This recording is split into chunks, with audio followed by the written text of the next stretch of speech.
स्वागत है आपका इंस्टा भारत टाइम्स पर। ಉಪಸ್ಥಿತರಿರ್ತಕ್ಕಂಥ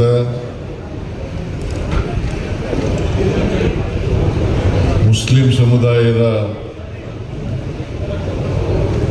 ಎಲ್ಲ ಧರ್ಮಗುರುಗಳೇ,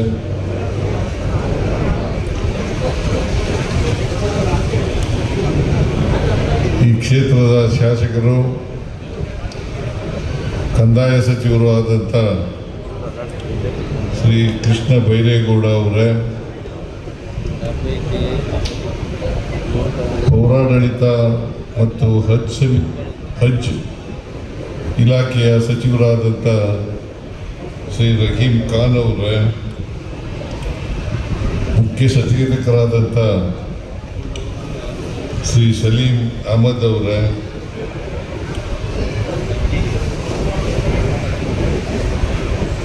ವಿಧಾನ ಪರಿಷತ್ತಿನ ಸದಸ್ಯರಾದಂಥ ನಜೀರ್ ಅಹಮದ್ ಅವರೇ,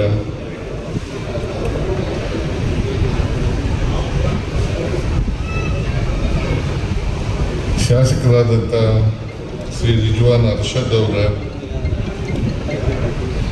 ಶ್ರೀ ಆಶಿಫ್ ಶೇಖ್ ಅವರೇ, ವಿಧಾನ ಪರಿಷತ್ತಿನ ಸದಸ್ಯರಾದಂಥ ಅಬ್ದುಲ್ ಜಬ್ಬಾರ್ ಅವರೇ, ಅಲ್ಪಸಂಖ್ಯಾತರ ಅಭಿವೃದ್ಧಿ ನಿಗಮದ ಅಧ್ಯಕ್ಷರಾದಂಥ ಅಲ್ತಾಫ್ ಖಾನ್ ಅವರೇ,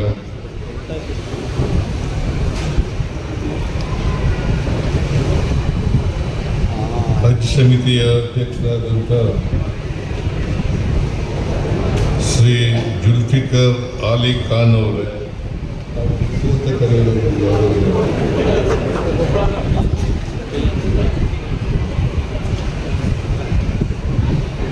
ಇತರ ಎಲ್ಲ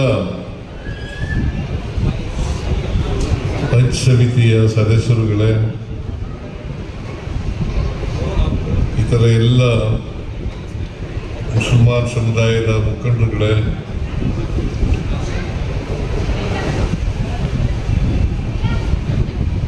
ಹಜ್ ಯಾತ್ರೆಗೆ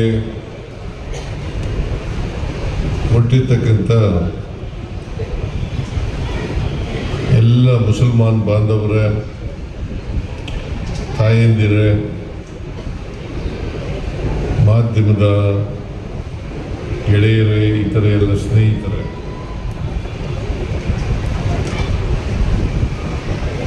ಕರ್ನಾಟಕ ಹಜ್ ಸಮಿತಿಯವರು ಈ ಕಾರ್ಯಕ್ರಮವನ್ನು ಏರ್ಪಾಡು ಮಾಡಿದ್ದಾರೆ.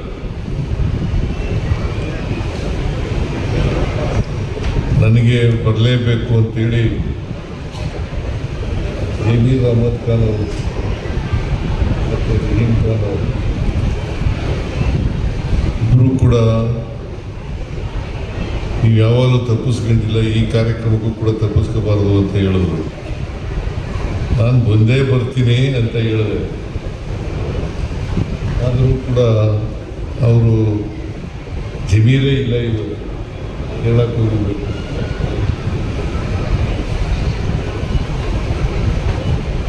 ಹಾಗಾಗಿ ನಾನು ಇವತ್ತು ಈ ಕಾರ್ಯಕ್ರಮದಲ್ಲಿ ಅತ್ಯಂತ ಸಂತೋಷದಿಂದ ಭಾಗಿಯಾಗಿದ್ದೇನೆ. ಮತ್ತು ಹಜ್ ಯಾತ್ರಿಕರ ವಿಮಾನಯಾನದ ಉದ್ಘಾಟನೆಯನ್ನು ಅತ್ಯಂತ ಸಂತೋಷದಿಂದ ನೆರವೇರಿಸಿದ್ದೇನೆ ಅಂತಕ್ಕಂಥ ಮಾತುಗಳನ್ನು ಈ ಸಂದರ್ಭದಲ್ಲಿ ಹೇಳಲಿಕ್ಕೆ ಬಯಸ್ತಾ ಇದ್ದೇನೆ.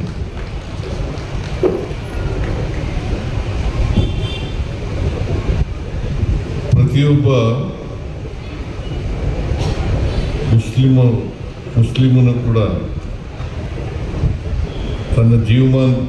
ತನ್ನ ಜೀವನದಲ್ಲಿ ಒಮ್ಮೆಯಾದರೂ ಕೂಡ ಹಜ್ ಯಾತ್ರೆಗೆ ಹೋಗಲೇಬೇಕು. ಇದು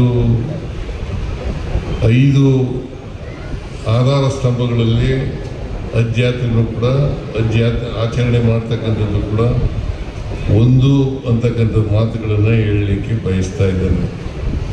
ಪ್ರತಿಯೊಬ್ಬ ಆರ್ಥಿಕವಾಗಿ ಸಬಲರಾಗಿರ್ತಕ್ಕಂಥವ್ರು, ಆರೋಗ್ಯವಂತನಾಗಿರ್ತಕ್ಕಂಥವ್ರು ಒಮ್ಮೆ ಆದರೂ ಕೂಡ ಹಜ್ ಯಾತ್ರೆಯನ್ನು ಮಾಡಬೇಕು. ಹಜ್ ಯಾತ್ರೆಯನ್ನು ಮಾಡಿದ್ರೆ ಅವರ ಪಾಪಗಳೆಲ್ಲ ಕೂಡ ಕ್ಷಮಿಸಲ್ಪಡುತ್ತವೆ ಅಂತಕ್ಕಂಥ ಮಾತುಗಳನ್ನು, ಈ ಥರದ ನಂಬಿಕೆ ಕುರಾನ್ನಲ್ಲಿದೆ ಅಂತಕ್ಕಂಥ ಮಾತುಗಳನ್ನು ಹೇಳಲಿಕ್ಕೆ ಬಯಸ್ತಾ ಇದ್ದೇನೆ. ಒಂದು ಮಾತನ್ನು,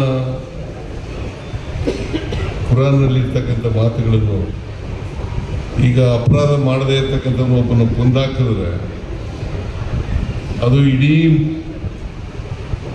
ಮನುಕುಲವನ್ನೇ ಕೊಂದಾಕ್ದಾಗಿ, ಒಬ್ಬನ ಉಳಿಸಿದ್ರೆ ಇಡೀ ಮನುಕುಲವನ್ನೇ ಉಳಿಸಿದಾಗ ಆಗ್ತದೆ.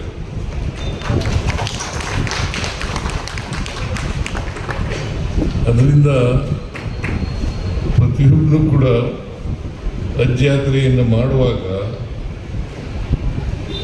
ನಿಷ್ಕಲ್ಮಸದಿಂದ, ಶ್ರದ್ಧೆಯಿಂದ ಹಜ್ ಯಾತ್ರೆಯನ್ನು ಮಾಡಬೇಕು. ನಾನು ಕೇಳಿದೆ, ಈಗ ಒಬ್ಬರಿಗೆ ನಾನು ಪಾಸ್ಪೋರ್ಟನ್ನು ವಿತರಣೆ ಮಾಡುವಾಗ ಒಬ್ಬರಿಗೆ ಕೇಳಿದೆ, ಎಷ್ಟು ದಿನ ಇರ್ತೀರಿ ನೀವು ಅಂತ.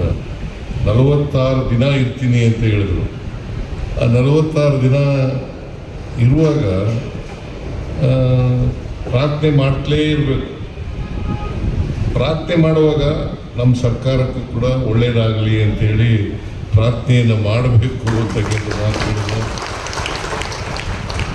ನಾನು ಇವತ್ತು ಮನವಿಯನ್ನು ಮಾಡಲಿಕ್ಕೆ ಬಯಸ್ತಾ ಇದ್ದೇನೆ. ಯಾಕೆಂತಂದರೆ ಯಾವ ಧರ್ಮನೂ ಕೂಡ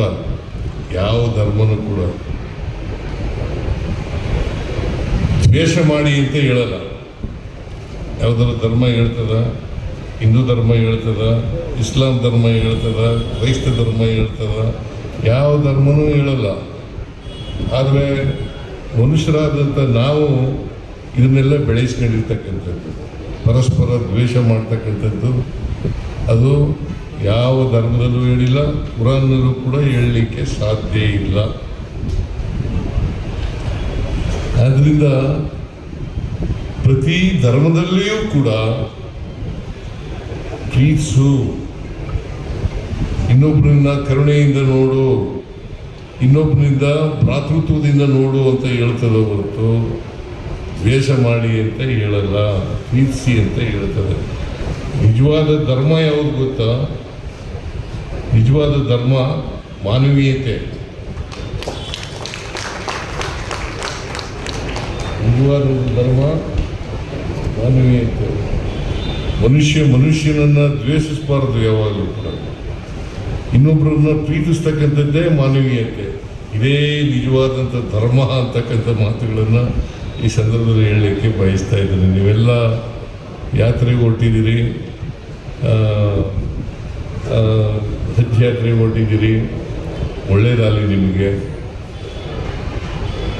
ವಿಮಾನಯಾನ ಸುಖವಾಗಿರಲಿ, ಮತ್ತು ಆರೋಗ್ಯವಂತರಾಗಿ ನೀವು ವಾಪಸ್ ಬರ್ರಿ. ಅಲ್ಲಿ ಇರೋವರೆಗೂ ಕೂಡ ರಾಜ್ಯಕ್ಕೆ ಒಳ್ಳೆಯದಾಗಲಿ, ನಮ್ಮ ಮಂತ್ರಿಮಂಡಲಕ್ಕೆ ಒಳ್ಳೆಯದಾಗಲಿ, ನಮಗೂ ಒಳ್ಳೆಯದಾಗಲಿ, ಇನ್ನೊಬ್ರಿಗೆ ಒಳ್ಳೆಯದಾಗಬೇಕು. ಯಾವಾಗಲೂ ಕೂಡ ದೇವರು ನಮ್ಮನ್ನು ರಕ್ಷಣೆ ಮಾಡೋದು ಯಾವಾಗಪ್ಪ ಅಂತಂದರೆ, ನಮ್ಗೆ ಒಳ್ಳೇದು ಮಾಡೋದು ಯಾವಾಗಪ್ಪ ಅಂತಂದರೆ, ನಾವು ಇನ್ನೊಬ್ರಿಗೆ ಒಳ್ಳೇದಾಗಲಿ ಅಂತ ಹೇಳಿದಾಗ ಮಾತ್ರ. ನಮಗೆ ಒಳ್ಳೇದು ಮಾಡಿ ಅಂತ ಕೇಳ್ಕೊಳ್ಳೋದಲ್ಲ, ಇನ್ನೊಬ್ರು ಒಳ್ಳೇದು ಮಾಡಲಿ, ನಮ್ಮ ರಾಜ್ಯಕ್ಕೆ ಒಳ್ಳೇದು ಮಾಡಲಿ, ಮಾನವೀಯತೆ ಬೆರೆಯೋಣ ಅಂತಕ್ಕಂಥ ಭಾವನೆ ಯಾರಲ್ಲಿ ಇರ್ತದೆ ಅವರು ನಿಜವಾದಂಥ ಮನುಷ್ಯ ಅಂತಕ್ಕಂಥ ಮಾತುಗಳನ್ನು ಈ ಸಂದರ್ಭದಲ್ಲಿ ಹೇಳಲಿಕ್ಕೆ ಬಯಸ್ತಾ ಇದ್ದೇನೆ. ಅದರಿಂದ ನಾನು ಹಜ್ ಯಾತ್ರೆಗೆ ಅನೇಕ ಸಹಾಯಗಳನ್ನು ಮಾಡಿದ್ದೇನೆ. ಈಗ ಮಂಗಳೂರಿನಲ್ಲಿ 20 ಕೋಟಿ ರೂಪಾಯಿ ಅಲ್ಲಿ ಈಗ ಇನ್ನೂ ಕೂಡ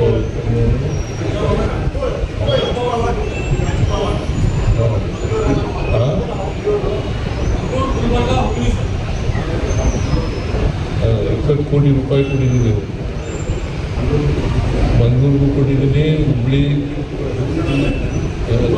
ಘೋಷಣೆ ಮಾಡಿದ್ದೀನಿ. 26-27 ಬಜೆಟ್ನಲ್ಲಿ ಘೋಷಣೆ ಮಾಡಿದ್ದೀನಿ. ಹಜ್ ಭವನ ಮಾಡೋಕ್ಕೂ ಕೂಡ ಇಲ್ಲಿಗೂ ಕೂಡ ಮಾಡಿದ್ದೀನಿ. ಇನ್ನೂ ಏನಾದರೂ ಬೇಕಾದ್ರೂ ಮಾಡಿಕೊಡ್ತೀನಿ. ಭಾಳ ಒಳ್ಳೆಯ ಕೆಲಸ ಮಾಡ್ತಾ ಇದ್ದೀವಿ. ಈ ಹಜ್ ಭವನದಲ್ಲಿ ಈ ತರಬೇತಿ ಕೊಡ್ತಕ್ಕಂಥದ್ದು ಅದು IAS, IPS, IFS, KS ಅದು ಮಾಡ್ತಕ್ಕಂಥದ್ದು ಒಳ್ಳೆಯದು. ನಮ್ಮ ಸರ್ಕಾರನೂ ಕೂಡ ನಿಮಗೆ ಶಿಕ್ಷಣದಲ್ಲಿ ಹೆಚ್ಚು ಅವಕಾಶವನ್ನು ಕೊಡಬೇಕು ಅಂತಕ್ಕಂಥದ್ದು ನಮ್ಮ ಇಚ್ಛೆ. ಯಾಕಂದರೆ ನೀವು ಶಿಕ್ಷಣದಲ್ಲಿ ಹಿಂದೆ ಬಿದ್ದಿದ್ದೀರಿ, ಅದಕ್ಕೋಸ್ಕರ ನಿಮ್ಗೆಲ್ಲರಿಗೂ ಶಿಕ್ಷಣ ಸಿಗಬೇಕು. ಅದಕ್ಕೆ ನಾವು ಶಿಕ್ಷಣಕ್ಕೆ ಹೆಚ್ಚು ಒತ್ತು ಕೊಡ್ತಕ್ಕಂಥ ಕೆಲಸವನ್ನು ಮಾಡ್ತಾ ಇದ್ದೀವಿ. ನಿಮಗಷ್ಟೇ ಅಲ್ಲ, ಎಲ್ಲರಿಗೂ ಕೊಡ್ತಾ ಇದ್ದೀವಿ. ಎಲ್ಲ ಜನರಿಗೂ ಕೂಡ ಶಿಕ್ಷಣವನ್ನು ಕೊಡಬೇಕು ಅಂತಕ್ಕಂಥದ್ದು ನಮ್ಮ ಉದ್ದೇಶ. ಅದನ್ನು ಮಾಡ್ತೇವೆ. ಅದಕ್ಕೆ ಸಂವಿಧಾನದಲ್ಲಿ ನನ್ನ ಧರ್ಮವನ್ನು ಪ್ರೀತಿಸು, ಆದರೆ ಇನ್ನೊಂದು ಧರ್ಮದ ಬಗ್ಗೆ ಸಹಿಷ್ಣುತೆ ಇರಬೇಕು ಅಂತ ಹೇಳ್ತಾರೆ. ಅದು ಸಂವಿಧಾನದಲ್ಲಿ ಹೇಳ್ತಕ್ಕಂಥದ್ದು. ನನ್ನ ಧರ್ಮನ ಪ್ರೀತಿಸು. ನಾನು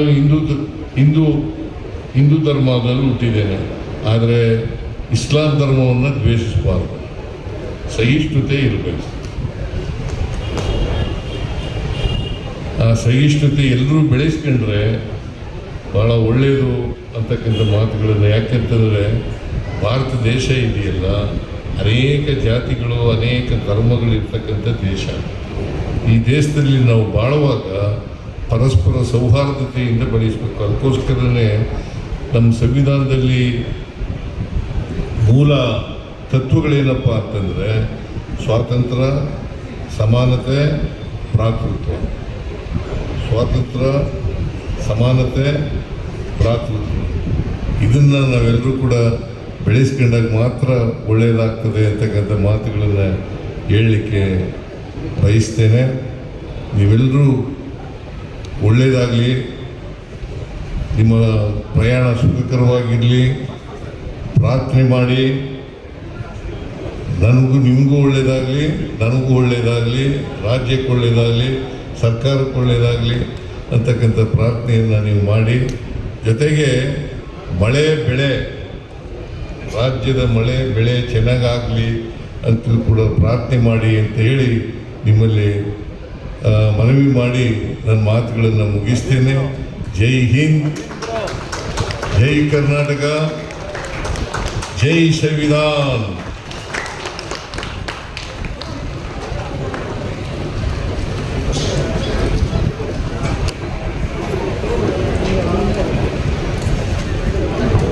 Karnataka State Hajj Committee. Your support is important.